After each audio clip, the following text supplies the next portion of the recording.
Bonjour mes amis, que Dieu vous bénisse tous, votre maison, vos parents, vos êtres chers, que le Saint-Esprit est le guide des esprits humbles, il est le guide des esprits d'humilité, ceux qui sont humbles d'esprit, sont guidés par l'Esprit de Dieu.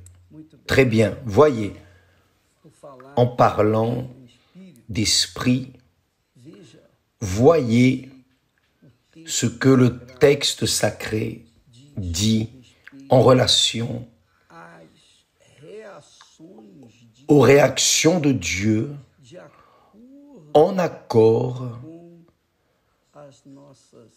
avec nos attitudes, en accord avec notre cœur envers lui, en accord avec nos sentiments envers lui, en accord avec notre âme envers lui. Voyez, hier nous parlions, lequel est le plus grand, l'âme ou plutôt le corps ou l'âme qui soutient le corps? Lequel est le plus grand, l'offrande ou l'autel? L'autel qui sanctifie l'offrande. Jésus a posé cette question aux pharisiens, aux hypocrites, les religieux. Mais la question, au fond, se résume à cela. Se résume, lequel est le plus grand? Le corps ou l'âme qui le maintient vivant? L'âme qui maintient vivant le corps. Donc, s'il n'y a pas d'âme, le corps pourrit. Mais, qu'est-ce que l'âme? Comment pouvons-nous voir l'âme? Comment est-ce que Dieu voit l'âme? Comment voit-il votre âme? Comment voit-il mon âme? Comment voit-il? Quel est le critère que Dieu évalue, pèse, à travers lequel il fait le choix? Parce qu'il en appelle beaucoup, mais il en choisit peu. Quel est le critère que Dieu utilise pour choisir l'âme qui lui plaît? Quel est le critère? Voyez, vous accompagnez ici ces messages sur l'âme, lequel est le plus important, l'offrande ou l'autel qui sanctifie l'offrande, l'or ou le temple qui sanctifie l'or. Lequel est le plus grand? Votre corps ou votre âme qui rend votre corps puissant? Car lorsque l'âme sort du corps, il est jeté dans le sépulcre. Donc, voyez comment Dieu traite l'âme. Voyez comme Dieu traite l'âme de chacun de nous. Le critère qu'il utilise pour choisir ceux qui sont à lui. Voyez, il nous a donné l'âme selon son âme.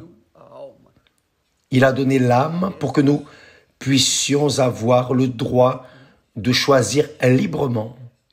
Il nous a donné une âme pour choisir, une âme qui a des sentiments, une âme qui a des sensations, qui sent tout. Donc, que fait-il? Comment fait-il plutôt? Le critère qu'il utilise pour accepter une âme ou la rejeter. Donc, le roi David a dit dans sa prière prophétique, parce que là, c'est le Saint-Esprit qui lui a donné les mots qui reflèteraient la souffrance et le traitement que Dieu a donné à son Fils Jésus lorsqu'il était ici. Donc cette prière, au fond, est la prière de Jésus. Dans le fond, c'est la prière de Jésus, de l'âme de Jésus. Parce que la prière exprime les sentiments de l'âme. Donc il dit ainsi. Ainsi l'Éternel m'a-t-il rendu selon ma droiture, selon ma droiture, selon la pureté de mes mains devant ses yeux. Jésus était glorieux, Jésus est glorieux, même en tant qu'homme, fils de l'homme, soumis aux mêmes circonstances que nous, humains, avons. Jésus était juste et pur par ses mains, pur par ses mains. Donc il dit,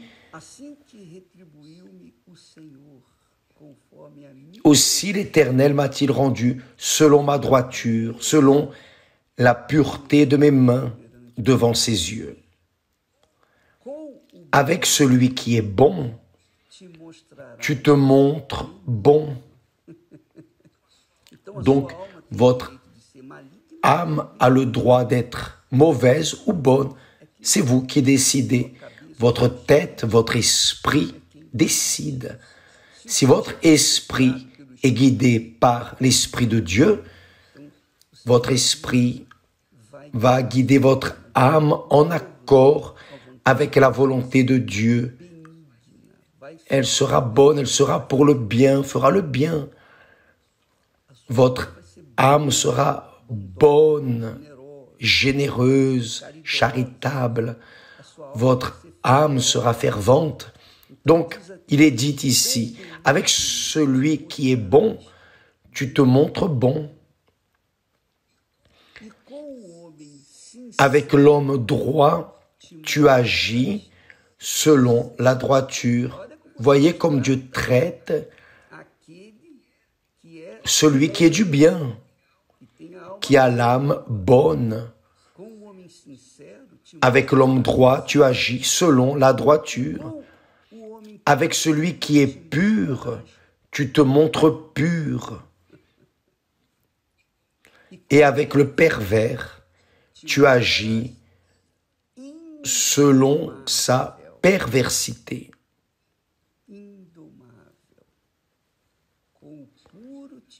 Avec celui qui est pur, tu te montres pur. Et avec le pervers, tu agis selon sa perversité. Dieu, dans sa colère, nous entendons beaucoup parler de l'amour de Dieu. Dieu est amour, oui, Dieu est amour. Mais malheur à celui qui tombe dans la colère, sous la colère de Dieu. Malheur à celui qui est jeté sous la colère de Dieu, celui sur lequel tombe la colère de Dieu. Ainsi est Dieu, c'est ainsi que Dieu utilise son critère de jugement, de choix, séparation du blé et de l'ivraie. C'est ainsi qu'il fait. Mes amis, mes chers amis, comment est votre âme? Comment est votre âme? Je sais que vous, comme nous tous, nous sommes susceptibles de failles. Nous tous, nous nous trompons. Si nous ne nous trompons pas dans nos attitudes, nous nous trompons dans nos pensées, dans nos paroles, dans notre jugement, nous nous trompons parce que nous sommes des hommes, de simples hommes. Cependant, même dans les erreurs, même dans les failles, même dans les péchés, même ainsi, il y a ceux qui disent « Oh mon Dieu, ce n'est pas ce que je voulais faire. Lorsque je m'y attends, le moins je fais ce que je n'aurais pas dû faire. » C'est comme une jeune qui était une escort girl et qui est là au motel dans l'exercice de son travail. L'homme était là en train d'avoir son plaisir et elle, la pauvre, a prêté son corps, mais sa pensée disait, son âme disait, « Ah, mon Dieu, ce n'est pas ce que je veux, ce n'est pas ce que je voulais. Je ne voulais pas avoir une vie ainsi. Je voulais être une personne du bien, une personne honorée, respectée. Je ne voulais pas marcher tête basse. » Lorsque Dieu écoute cette jeune, cette escort girl, prêtant son corps au brut de ce monde, mais dans son cœur, elle a cette clameur, « Oh mon Dieu, aie miséricorde de moi. » Dieu va étendre sa main vers elle parce qu'il dit qu'il est bon avec ceux qui sont bons, sincère avec ceux qui sont sincères, pur avec ceux qui sont purs, mais avec le pervers, le mauvais, avec celui qui concentre de mauvaises intentions en soi,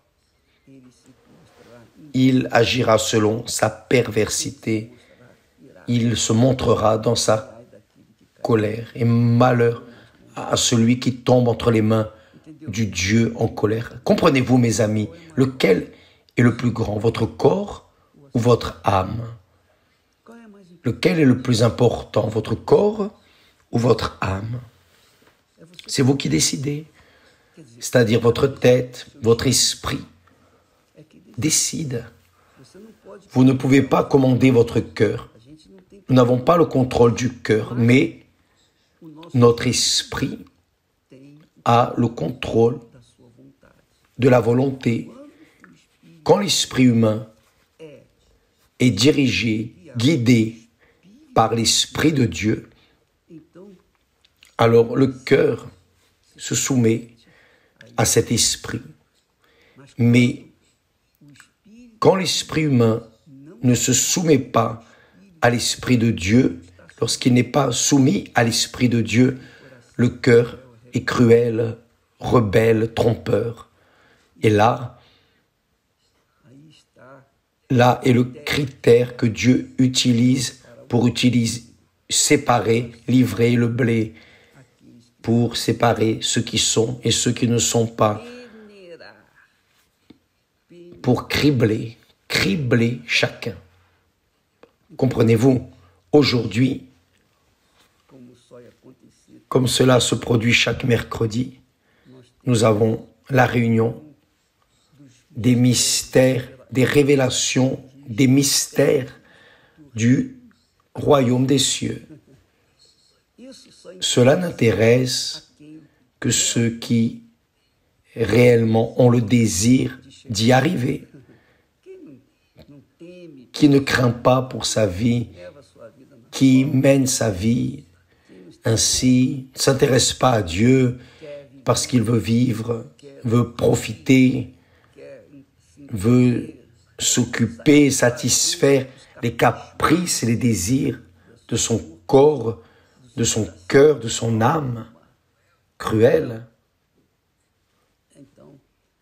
L'invitation ne sert pas, l'invitation ne sert qu'à ceux qui ont des oreilles pour entendre. Si vous avez des oreilles pour entendre ce que nous serons en train de dire ce soir, alors ici au temple, à 20 heures, nous serons avec vous. Et dans toutes les églises universelles du royaume de Dieu, peu importe si le pasteur est évêque, pasteur, un simple auxiliaire, peu importe si c'est le temple de Salomon ou une petite église simple, peu importe. Mais là où il y aura un serviteur de Dieu, rempli du Saint-Esprit, vous allez boire la source de Dieu, car Dieu veut vous utiliser autant que nous. Il ne fait pas de favoritisme. Ce qui compte, c'est le désir immense que nous tous, les serviteurs de Dieu, de l'Église universelle, avons pour les personnes qui ont besoin. Nous sommes les messagers de Dieu ici, dans ce monde. Nous sommes les anges de Dieu dans ce monde pour diriger les personnes au royaume des cieux. Donc, ces révélations ne sont données qu'aux personnes qui sont intéressées et qui est intéressé réellement a des oreilles pour entendre et qui a des oreilles pour entendre, va entendre la voix que le Saint-Esprit parlera. Que Dieu vous bénisse tous et à bientôt. Mais n'oubliez pas, ce dimanche, j'aimerais vous demander, à vous qui êtes membres, ouvriers, ouvrières, vous qui faites partie de l'Église universelle, et vous-même qui n'en faites pas partie, mais vous connaissez quelqu'un qui souffre de dépression, amenez cette personne ce dimanche, soit à 7 heures du matin, 9h30, 15h, 18h. Nous serons personnellement à 7 heures, la réunion des prémices, et aussi à 18h avec l'évêque Jadson. Vous êtes notre invité. Que Dieu vous bénisse et à demain au nom du Seigneur Jésus. Amen.